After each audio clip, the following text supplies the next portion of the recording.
Call me weird, but I love a good ride-along. Like, love them.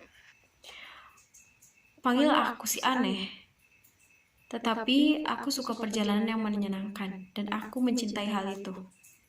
I've been on ride-alongs across the world, in Amsterdam, in Canada, in Boston, and even right here in Denver. Saya telah bepergian ke banyak daerah di dunia, seperti di Amsterdam, di Kanada, di Boston, dan bahkan hari ini di Denver. And what I've learned is that people call the cops for a number of reasons. Anything from a lost cat. Dan apa yang saya pelajari dari Denver adalah bahwa orang-orang memanggil polisi karena berbagai alasan. Salah satunya mungkin mulai dari kucing yang hilang, To a neighbor they just want to know more about, to maybe atau bisa saja tentang tetangga mereka yang ingin tahu lebih banyak hal, a loved one or a stranger having a mental health crisis. atau mungkin tentang orang yang mereka cintai yang memiliki permasalahan tentang kesehatan mental. But really, at the heart of it, people call 911 because they just don't know what else to do. Tetapi sebenarnya yang intinya terjadi adalah orang-orang menelpon 911 karena sebenarnya mereka tidak tahu apa yang harus mereka lakukan. What I've learned, though, is that sometimes when you call 911, it can make a bad situation even worse. Apa yang telah saya pelajari adalah kadang-kadang ketika Anda menelpon 911 itu membuat keadaan yang buruk menjadi semakin lebih buruk. Maybe a loved one is arrested, or they're placed on a 72-hour hold. Mungkin itu tentang orang yang ditangkap atau bahkan ditahan selama 72 jam.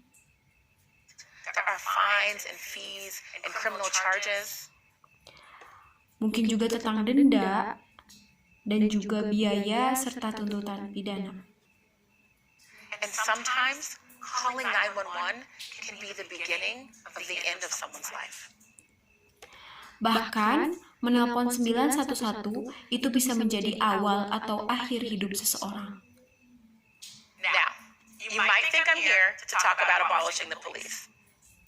Sekarang, Anda mungkin berpikir saya di sini untuk menghapus keadaan polisi. Not exactly. Actually here to talk about a different solution.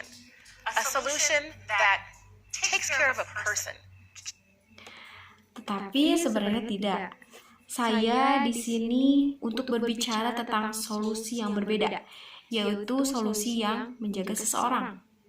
Keeps our community safe and helps the police to focus on what they do best, enforcing the laws. Yaitu menjaga komunitas kita tetap aman dan membantu polisi untuk fokus terhadap tindakan yang terbaik dan menegakkan hukum. For me, it all started with a visit to Eugene, Oregon. Bagi saya, semuanya bermula dari kunjungan saya ke Eugene di Oregon. You see, I had just passed a ballot measure here in Denver called Caring for Denver. Anda tahu, saya baru saja mengesahkan surat suara di sini, di Denver yang disebut juga sebagai Caring for Denver. To provide more mental health and substance use services for people in crisis right here in Denver. Yaitu untuk menyediakan lebih banyak kesehatan mental dan penggunaan zat bagi orang-orang yang mengalami krisis mental di sini, yaitu di Denver. When a friend tipped me off to a program in Eugene. Ketika teman-teman saya memberitahu tentang program ini di Denver. Normally, when you call 911, you get a firefighter, a police officer, or a paramedic. But in Eugene, there's a fourth option. Biasanya ketika Anda menelpon 911, yang akan datang itu adalah petugas pemadam kebakaran atau bahkan polisi atau bahkan para medis. Tetapi berbeda dengan di Denver, mereka memiliki 4 pilihan. A mental health professional and an EMT. Yaitu seorang profesional kesehatan mental dan juga EMT. Who ride along in a van and respond to mental health calls. The program is called Cahoots. Yaitu komunitas yang menaiki mobil van dan mereka menanggapi panggilan kesehatan mental dan program itu disebut sebagai Cahoots. Studies show that nearly 50% of victims of police brutality have a disability, predominantly a mental health disability. Studi menunjukkan bahwa hampir 50% korban polisi secara brutal memiliki disabilitas, terutama disabilitas dalam kesehatan mental. We have a huge problem with mental health in this country. Kita memiliki masalah besar tentang kesehatan mental di negara ini. The fact of the matter is, police simply don't have the tools to respond to a mental health crisis. Faktanya adalah polisi tidak memiliki alat yang tepat untuk menanggulangi permasalahan kesehatan mental. And we've seen that when we don't adequately fund mental health and substance use services and use our jails and our prisons as de facto mental health clinics,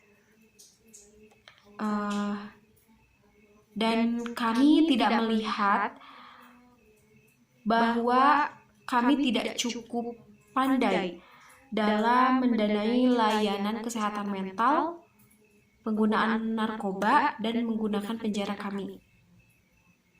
we actually end up in much worse situations. And people's mental Kami benar-benar berakhir dalam situasi buruk ini, bahkan jauh lebih buruk. health is no better for it. So, Dan kesehatan mental orang-orang tidak lebih baik karena masalah itu. I went along to Eugene to learn more. I went to a training, and yay, finally, another ride-along. Jadi, saya pergi ke Eugene untuk belajar lebih banyak lagi, dan ketika saya telah melalui pembelajaran, saya kemudian dengan senang hati bisa melanjutkan perjalanan yang menyenangkan ini. I got in the van and went with the Cahoots team. Saya masuk ke dalam mobil van bersama dengan tim Cahoots. About 20 minutes into our call, Setelah 20 menit perjalanan, kami mendapat telepon. we were called to respond to a man in a mental health crisis. Kami dipanggil untuk menanggulangi permasalahan seorang pria yang mengalami kesehatan mental. Immediately, I was shocked at how nice the neighborhood was. Middle-income neighborhood, kids out playing. Sontak, saya terkejut melihat betapa menyenangkannya lingkungan sekitarnya, lingkungan yang berpenghasilan menengah, dan anak-anak yang bermain di halaman lingkungan tersebut. There was even a young boy on a tricycle in the driveway. It was just a normal day. Itu seperti hari-hari pada biasanya.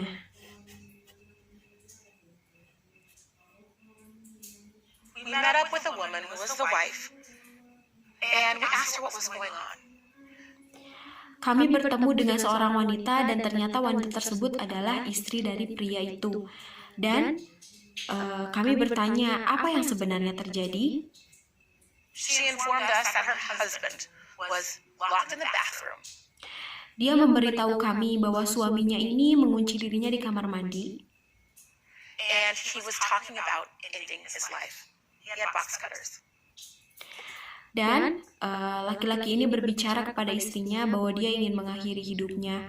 Dan dia memiliki satu kotak cutter atau pisau.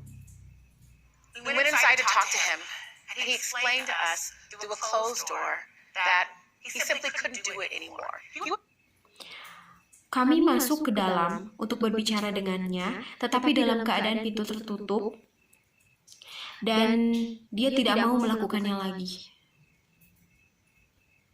It was erratic. He said he wasn't going to put his family through these burdens anymore, and he just wanted to end. Dia sangat pelin-pelan pada saat itu. Dia berkata bahwa dia tidak akan membuat keluarganya untuk menanggung beban ini, dan dia hanya ingin mengakhiri hidupnya. We talked him through that closed door for nearly an hour. Kami berbicara dengannya melalui pintu yang tertutup selama kurang lebih 1 jam. And in the end, he just wouldn't come out. So we left. Tetapi pada akhirnya dia tetap tidak mau keluar. Dan akhirnya kita yang pergi. About 30 minutes after leaving, we were called to come back on scene. Tetapi setelah 30 menit perjalanan pulang kami ditelepon kembali untuk datang ke TKP. See, the police had been called. He had box cutters, a weapon. Kami melihat polisi di sana. Ternyata dia memiliki sekotak pisau dan di dalamnya ada sebuah senjata. But they knew we had been there first. So the police, they waited for us. We got there. Tapi kita yang datang lebih dulu daripada polisi. Sehingga polisi menyuruh kami untuk menunggu di luar. And the police were able to convince the man to turn over his box cutters. Dan akhirnya polisi berhasil meyakinkan pria itu untuk menyerahkan kotak senjatanya. He got dressed. He came out of the bathroom. Dia keluar dari kamar mandi dan merubah pakaiannya. And then something magical happened. Dan kemudian sesuatu yang ajaib terjadi. You see, the police started to retreat down the stairs. The Cahoots team, they stepped up. Kita melihat polisi turun dari tangga. Tim Cahoots pun ikut di belakang polisi. They've got the man to sit on the couch and talk to them. Mereka menyuruh pria itu untuk duduk di sofa dan berbicara kepada mereka. And then they knelt down to his eye level. Dan kemudian mereka berlutut kepada pria itu seukuran dengan setinggi matanya. He wasn't a threat, and neither were they. Karena dia bukanlah sebuah ancaman bagi kami. We sat there and we talked for about 3 hours. Now I was back a little bit. Kami duduk di sana dan mengobrol sekitar kurang lebih 3 jam. And I could see on a desk that they had in the hallway. Dan saya bisa melihat sebuah meja yang ada di lorong rumah itu. Piles and piles of papers. Unpaid medical bills. Di sana ada setumpuk kertas. Dan ternyata itu adalah tagihan medis yang belum dibayar. I knew what he was going through. Dari situ saya tahu apa yang sedang ia alami. The Cahoots team talked to him about his financial burdens. They talked to him about resources, and they eventually. Tim Cahoots berbicara dengannya tentang beban keluarga yang pria ini tanggung. Mereka berbicara tentang sumber daya. Made a plan to get him to help the next day. Dan tim Cahoots akhirnya membuat sebuah rencana untuk menanggulangi pria ini di keesokan harinya. He even ate a sandwich, and they took his vitals the entire time. Dia kini bahkan memakan sandwich dan tim Cahoots memeriksa tanda vitalnya setiap waktu. When we left, he was a different person, and so was I. Ketika kami pergi, dia adalah orang yang berbeda. Begitu juga dengan aku. Sadly, the situation is all too familiar for me. Tetapi sayangnya, Situasi yang seperti ini sudah terlalu akrab untuk saya. See, my sister has been in and out of the criminal justice system for about 30 years. Jika Anda ingin tahu, saudara perempuan saya telah keluar dari sistem peradilan pidana selama kurang lebih 3 tahun. You know, we thought she was just an addict. Anda tahu, kami pikir dia itu hanya seorang pecandu. Later, we found out that she had untreated trauma from a sexual assault. We didn't know what to do. Kemudian, setelah itu kami mengetahui bahwa dia mengalami sebuah trauma yang tidak bisa disembuhkan karena pelecehan seksual. Kami tidak tahu harus berbuat apa. We didn't know how to help her. Kami tidak tahu bagaimana cara membantunya.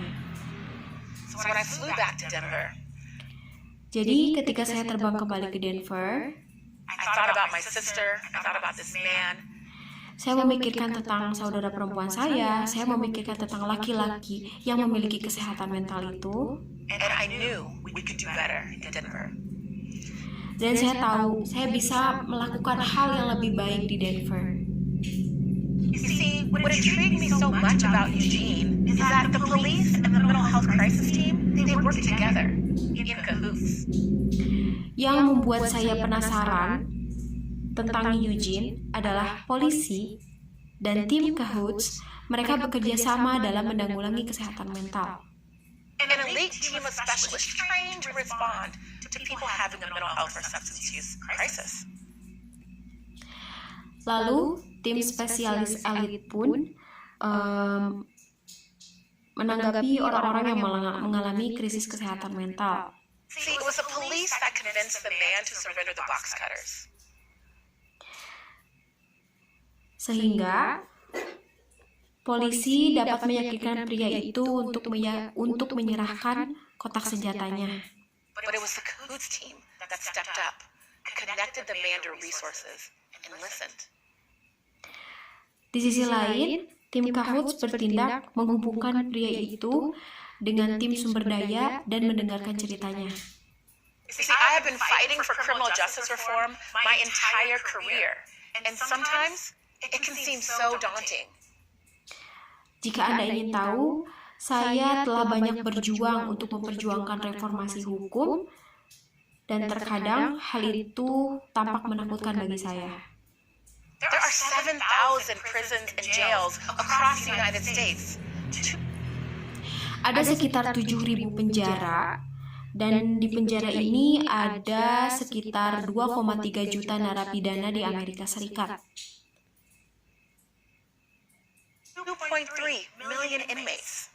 For millions of Americans, judges, attorneys, correctional officers, cops, mass incarceration is a livelihood.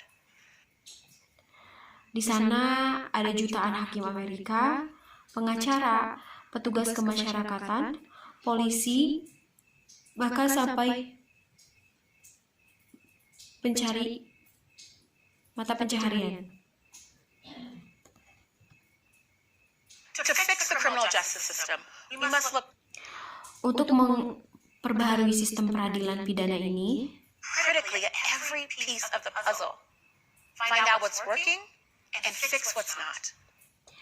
cari tahu apa yang bisa membuat hal ini berhasil atau tidak. If there is one thing that's clearly not working, Jika ada satu hal yang tidak bisa berfungsi secara benar, it's the one-size-fits-all approach. itu adalah pendekatan satu ukuran untuk semua hal. Outside of Eugene, Oregon, that man would have been placed on a 72-hour hold. Di luar kota Eugene, Oregon, orang itu akan ditempatkan di penahanan selama kurang lebih 72 jam. He could have been incarcerated. He might even have died. Dia bisa saja di penjara atau bahkan mungkin sudah mati.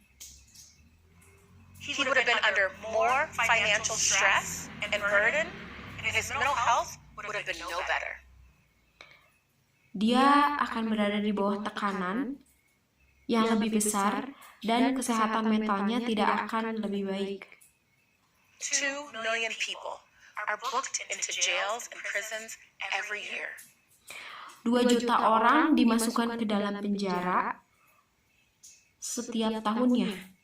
And the National Alliance for Mental Health, they've reported that Dan Aliansi Nasional melaporkan bahwa kesehatan mental itu sekitar 83%. 83% of these folks don't have access to mental health care. Sekitar 83% orang ini tidak memiliki akses untuk menanggulangi kesehatan mental mereka.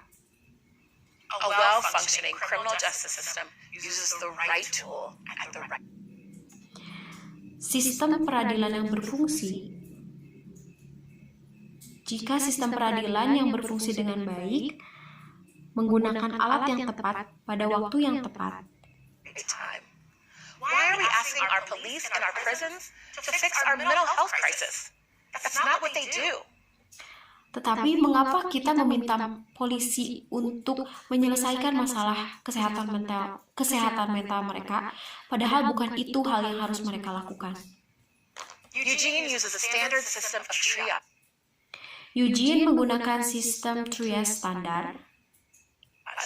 What's happening right now? And what does a person need right now? Apa yang terjadi sekarang dan apa yang mereka butuhkan sekarang? But then they have the tools to back it up. Tetapi kemudian saat ini mereka mendapatkan alat yang sebenarnya bisa mendukung. A team of trained professionals who have Yaitu sebuah tim profesional yang sudah terlatih, the time, resources, and energy to get the person to the services they need. yaitu tim yang memiliki waktu, sumber daya, dan energi untuk mengantarkan mereka ke layanan yang tepat. Denver launched our co-response model in 2016. Denver meluncurkan model respon secara bersamaan pada tahun 2016. We launched STAR, Baby Cahoots, in Kami meluncurkan STARS, yaitu anak dari Cahoots, June. pada bulan Juni. Today, we have 22 co-responders, mental health professionals, who ride Saat ini, kami memiliki 22 orang rekan penanggap profesional dalam kesehatan mental, along with law enforcement officers. We have yaitu yang berkendara bersama dengan penegak hukum, 11 caseworkers. In addition, we dispatched the STAR team, a paramedic and a mental health professional. Selain itu, kami mengirimkan tim STAR, yaitu anak dari Cahoots, para medis, dan ahli kesehatan mental. In a mobile crisis unit who are trained to deal with someone in a mental health emergency. Dalam mobil van ini, kami dilatih untuk menangani seseorang yang memiliki kesehatan darurat. They stabilize them. They Mereka menstabilkan perasaan mereka. de-escalate the situation, and they can Mereka meredakan situasi, connect someone with the resources that they need. Ongoing care. lalu mereka menghubungkan seseorang yang memiliki masalah dengan sumber daya yang tepat. Perawatan secara berkelanjutan. So far, the results have been nothing short of miraculous. Sejauh ini, hasilnya sungguh menakjubkan. STAR has had 1,000 calls since June. They STARS telah memiliki ribuan panggilan sejak bulan Juni. have had to call the police for backup 0 times. Mereka harus memanggil polisi untuk meminta bantuan secara berkala.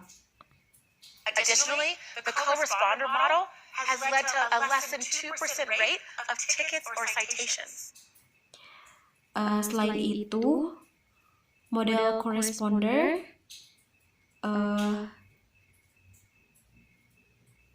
merasa tertarik untuk menjadi bagian dari STAR ini. And the best part, the cops love it. dan bagian terbaik adalah polisi menyukainya. In fact, the thing I hear the most is why don't we have STAR in my precinct yet? Faktanya, hal yang paling sering saya dengar adalah, kenapa kita belum punya STARS di precinct saya? Cops are even working alongside of co-responders to deal with their own mental health traumas. Polisi bahkan bekerja sama untuk mengenangani trauma kesehatan mental mereka sendiri. They're talking through their issues with people that they actually trust. Mereka membicarakan masalah mereka dengan orang-orang yang mereka percaya. And we found this not only makes law enforcement officers safer, dan kami menemukan fakta bahwa ini tidak hanya membuat petugas penegak hukum merasa lebih aman, but it keeps the profession safer as a whole. tapi membuat profesi kita lebih aman secara keseluruhan. We call the foundation Caring for Denver because Kami menyebutnya sebagai Yayasan Kepedulian untuk Denver. caring is at the heart of it. We care about the people. We Karena pada intinya ini merupakan kepedulian. Kami peduli dengan orang-orang. listen to their concerns and we connect folks with the resources that they need. It's Kami mendengarkan keprihatinan mereka dan kami menghubungkan mereka dengan sumber daya yang mereka butuhkan. the kind approach to criminal justice, yes. Ini merupakan solusi terbaik untuk peradilan pidana. But it's also a logical one. Tapi ini juga merupakan sesuatu yang logis. Not every problem can be solved by the police. Tidak semua masalah bisa diselesaikan dengan polisi. And not everyone should go to jail. Dan tidak semua orang harus masuk penjara. When we talk about criminal justice, what we're really talking about is people. Ketika kita berbicara dengan peradilan pidana, yang sebenarnya kita bicarakan adalah orang-orang. People are at the heart of it. We deserve a better approach. One with empathy and humanity. Orang-orang itu berada di jantung kehidupannya. Kami berhak mendapatkan perlindungan yang lebih baik dengan rasa empati dan kemanusiaan. So let's be smart about criminal justice.